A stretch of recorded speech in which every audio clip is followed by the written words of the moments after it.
اپنے گھروں میں سیکولرزم کے اسباب کو نکالیے. یہ گندے ڈرامے، یہ گندی فلمیں. دیکھیے ایک تو ہمارے ذمہ داروں نے بھی اس چیز پہ توجہ بہت کم تھی، ہے نا کہ عقل اگر قوموں میں نہ ہو تو قومیں غلطی کرتی ہیں.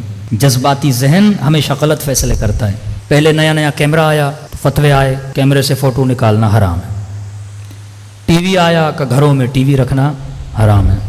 وی سی آر آئی کا وی سی آر خریدنا حرام ہے. اور ایسے جذباتی مومن تھے دکانیں توڑ دیں، وی سی آریں توڑ دی بیچارے لوگوں کی کہ یہ بھی حرام ہے، یہ بھی حرام ہے. سنیما بنا، ضیاء الحق کا زمانہ آیا، سارے سنیما گھر اس نے کیا کر دیے؟ توڑ دیے کہ یہ شیطان کے گھر ہیں. کسی نے توجہ نہیں دی کہ بھائی ٹیکنالوجی ختم کرنے سے یا ٹیکنالوجی سے دین کو کوئی خطرہ نہیں. اب زمانہ گزرتا گیا، اب سب سے بڑے کیمرے بھی مولویوں کے پاس ہیں. بڑی بڑی ٹی ویوں پہ، اسکرینوں پہ، رمضان میں بھی سامنے مولوی بیٹھا ہوا ہے. ہاں، فضل الرحمان سے کسی نے کہا مولانا آپ کا فتویٰ تھا فوٹو نکالنا حرام ہے. بڑا چالاک اس نے بھی ایسا جواب دیا کہ ابھی اس میں تھوڑا فکر کرنا پڑے گا زمانے کے حساب سے. وہ پھر تبھی تو لوگ کہتے ہیں مولوی اپنے پر آئے تو کوے کو بھی کیا کر دے؟ حلال کر دے. ہاں، کہتے ہیں نا کسی شکاری نے شکار کیا تو ایک کبوتر پھنسا، ایک کوا پھنسا، ایک چیل یا کوا. تو کوا رونے لگا. کبوتر نے کہا رونا تو مجھے چاہیے، رو تو کیوں رہا ہے؟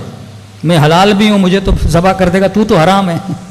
کہ تجھے نہیں پتا جس نے شکار کیا وہ مولوی ہے، تیرے اوپر شاید رحم آ جائے چھوڑ دے، لیکن مولوی مجھے نہیں چھوڑے گا. وہ کہیں نہ کہیں سے کوئی روایت نکال کے حلال کر کے مجھے کھا لے گا. یہ وہ علماء سو. دین کا ستیہ ناش کیوں ہوا؟ کیونکہ شعور نہیں تھا. آپ کے یہاں اجتہاد تھا حلالے کے مسئلے. ہاں، سماوی صاحب شیعہ بنے یا انہوں نے تونس میں اتنے شیعہ کیوں بنا؟ کہتے فقہ کی وجہ سے. فقہ اہل بیت ایک زندہ فقہ ہے، وہ اپنے زمانے کے حساب سے آسانیاں پیدا کرتی ہے، فتوے دیتی ہے. وہاں پہ قدماء کا ذہن تھا کہ دودھ کا قطرہ بھی پی لیا تو بہن ہو گئی، بھائی ہو گیا. بڑی عورت نے بھی پی لیا تو وہ بھی بہن ہو گئی، بھائی ہو گیا. نکاح ٹوٹ جاتے تھے. طلاق کے مسئلے، 3 طلاق کا مسئلہ. آپ کی فقہ سیار تھی، یعنی زندہ فقہ تھی. مردہ مجتہد کو کبھی شیعہ اس کی تقلید نہیں کرتا. زندہ مجتہد زندہ ہے، زمانے کو دیکھ رہا ہے، مسائل کو دیکھ رہا ہے. اب خمینی صاحب نے فتویٰ دیا اپنے زمانے میں، آج زمانہ بدل چکا ہے، اس حساب سے فتویٰ ہوگا. ہم تو اقلیت میں تھے نا، اکثریت گناہ ہماری طرف نہیں ہے. اکثریت جو عالم اسلام پہ مسلمان حاکم تھے، کیمرے کے خلاف فتویٰ دیا، سنیما کے خلاف فتویٰ دیا، ٹی وی کے خلاف فتویٰ دیا. لہٰذا کیا ہوا؟ اس میدان میں ہم سارے پیچھے رہ گئے. نہ کوئی پکا مسلمان ڈائریکٹر بنا، نہ کوئی پکا مسلمان رائٹر بنا، نہ کوئی مسلمان ایکٹر بنا. اب کہنے لگے ہم رسول خدا کی مووی بناتے ہیں، دا میسنجر، رسول خدا کی مووی. ہاں بھائی، حضرت حمزہ کون بنے گا؟ جناب عمر کون بنے گا؟ جناب عثمان کون بنے گا؟ ایک مووی بنا رہے ہیں نا آپ. نبی کا صاحب بھی ہیں، رسول بھی ہیں، ہاں سب لوگ ہیں اس میں، سب کسی نے کیریکٹر نبھانا ہے. تو حضرت حمزہ کا کیریکٹر ایک ہالی ووڈ کا ایکٹر نبھا رہا تھا. فلم اسلام کی بنا رہے ہیں لیکن سپاہی دشمن کے لے رہے ہیں، کیونکہ ہم نے اس انڈسٹری میں کام ہی نہیں کیا. آج بھی اگر کوئی اسلام کی آپ مووی بنانا چاہو، اس فیلڈ میں اتقیاء، متقین، صلحاء ہے ہی نہیں. ہم نے تو کہا ایکٹنگ حرام ہے. بھئی ایکٹنگ کیوں حرام ہے؟ اگر آپ ایک اچھے ڈرامے کے لیے ایکٹ کر رہے ہو تو حرام کیوں ہے؟ اگر آپ اچھی کہانی، کوئی اخلاقی، کوئی ایتھیکل، کوئی معاشرے کو سدھار پیدا کرنے کے لیے، میں نے کہا 5 منٹ کے لیے آپ ایک اسٹوری پڑھتے ہو، ذہن میں سوچتے ہو نا کہ بندہ جا رہا ہے، بندہ بیٹھ رہا ہے، بندہ اڑ رہا ہے، بندہ گاڑی میں بیٹھ رہا ہے، تو ساری پلاننگ کہاں کرتے ہو؟ ذہن میں کرتے ہو. اسی پلاننگ کو تم نے سنیما کے پردے پہ کیا کرنا ہے؟ اتار دینا ہے نا. اچھے خیال، اچھی اسٹوریز کو. تو یہ میدان ہم نے خالی چھوڑا. اور اس وقت ہماری مائیں بہنیں ڈراموں پر، ہمارے بچے ڈراموں پر. پہلے تو 20 قسطیں، 40 قسطیں، اب تو اتنی سیریز نکل گئیں کہ بندے کی شاید عمر ختم ہو جائے، سیریز ختم نہ ہو. اتنا مٹیریل میڈیا پہ پڑا ہوا ہے، اتنا ڈیٹا دشمن نے بنا دیا ہے. ہارر دیکھنا ہے، ہارر ڈیٹا. اینگر دیکھنا ہے، ایکشن موویز. گندگی دیکھنی ہے، گندگی والی موویز. کیا دیکھنا ہے آپ نے؟ اس نے پلیٹ میں ہر شے رکھی ہے آپ کے جوان کے لیے، آپ کی نسلوں کے لیے.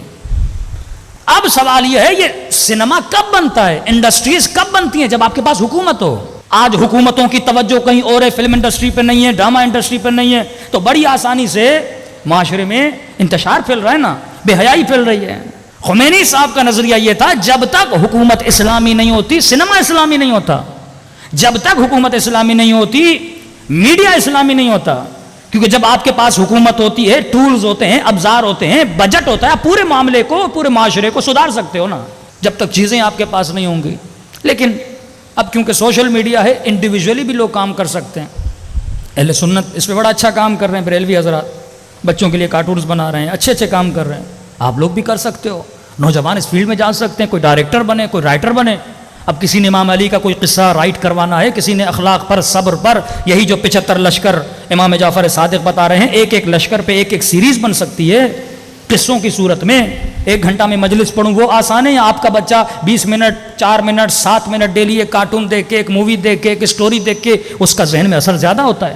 میں اکثر نوجوانوں کو کہتا ہوں، آپ میں سے کتنے لوگ ہیں جس نے کوئی ایک کتاب پڑھی ہو جناب مختار کے بارے میں؟ آپ میں سے کتنے لوگ ہیں جس نے امام رضا کے بارے میں کوئی کتاب پڑھی ہو؟ اکثر لوگوں نے جناب مختار کو پہچانا مختار نامے سے، سیریز سے دیکھا نا آپ نے. جناب یوسف کا ڈرامہ دیکھ کے آپ کو انبیاء کی تاریخ کا پتہ چلا نا.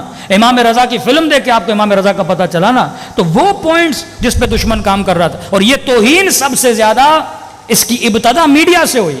پہلے وہ دکھاتے ہیں، دکھانے کے بعد آپ کے ذہن میں کبھی نہیں رہتا، احترام ختم ہو جاتا ہے. جب بندہ بے احترام بنتا ہے تو بڑی آسانی سے بے دین بنتا ہے. اکثر ہمارے وہ لوگ جو ویسٹرن ورلڈ میں ٹرانسفر ہو گئے ہیں، ان کے بچے وہاں رہ رہے ہیں، بڑی آسانی سے ان کے بچے دین کے مخالف بن جاتے ہیں. کیوں؟ کیونکہ وہاں دین کا اتنا ادب نہیں ہے، والدین کا اتنا ادب نہیں ہے، ماں کا اتنا احترام نہیں ہے. تو یہ بھی اللہ کا شکر ہے کہ پاکستان میں ہو، اس سوسائٹی میں ہو، مجلس امام حسین میں آئے ہو، اور یہاں ہمیں ادب کا درس دیا جاتا ہے. صلوات پڑھے محمد و آل محمد.